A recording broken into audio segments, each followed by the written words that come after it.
شب رات کو یہ صبح جو لوگ ناشتہ بھیجتے ہیں، اس کی شرعی حیثیت کیا ہے؟ دیکھیں، ہم نے سنت کو چھوڑا، بدعات کے اندر واقع ہوئے۔ شعبان کی سنت کیا ہے کہ جب شعبان آتا تھا تو اللہ کے نبی صلی اللہ علیہ وسلم سب سے زیادہ نفلی روزے شعبان میں رکھتے تھے، سب سے زیادہ روزے آپ کے شعبان میں ہوتے تھے۔ اور ایک روایت میں ہے کہ جس وقت آدھا شعبان گزر جاتا تو آپ نے پھر منع کیا کہ پھر روزے نہ رکھو۔ بعض علماء اس روایت کو ضعیف بھی کہتے ہیں، لیکن اہل علم اس کو صحیح کہنے والے بھی ہیں۔ جو اس کو صحیح کہتے ہیں ان کے نزدیک 15 شعبان کے بعد روزے نہیں رکھے جائیں گے تاکہ قوت بحال کی جائے رمضان المبارک کے لیے۔ اب مسئلہ یہ ہے کہ یہ تھی شعبان کی سنت۔ اس کے علاوہ شعبان کے اندر اللہ کے نبی صلی اللہ علیہ وسلم سے عام دنوں سے ہٹ کے کوئی نیا عمل کرنا ثابت نہیں۔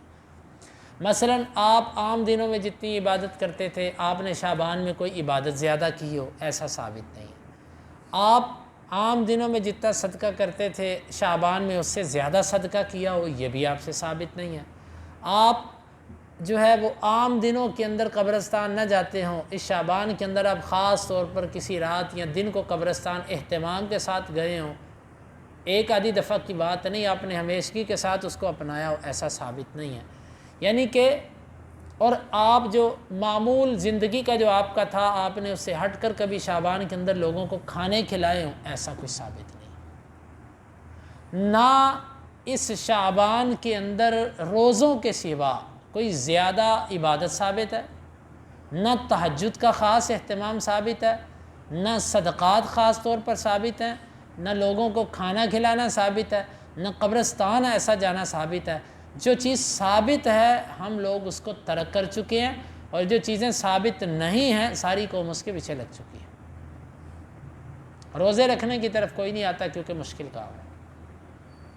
البتہ حلوہ پوڑیاں بانٹ دو اور جناب وہ پتہ نہیں کیا کیا بنا کر بدانہ پاپڑ بانٹ دو اور کھانے پینے کے سلسلے کر دو، اور راتوں کو لائٹیں لگا دو اور مسجدوں کے اندر اہتمام کر لو کہ جی مسجد میں آؤ، وہاں پر تمہیں گلاب جامن رس گلے ملیں گے اور لڈو ملیں گے، اور لوگ اس لالچ میں مسجدوں کے اندر آ رہے ہیں۔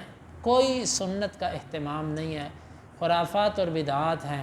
اس شعبان کے اندر دیکھیں، اس 15 شعبان کو جو بندہ صرف تہجد کے لیے اٹھتا ہے، اس کے علاوہ وہ تہجد کے لیے نہیں اٹھتا، اہل علم نے اس عمل کو بھی بدعت کہا ہے۔ جو خالی 15 شعبان کا روزہ رکھتا ہے، اس کے علاوہ روزہ نہیں رکھتا، اس کا عمل خلاف سنت ہے۔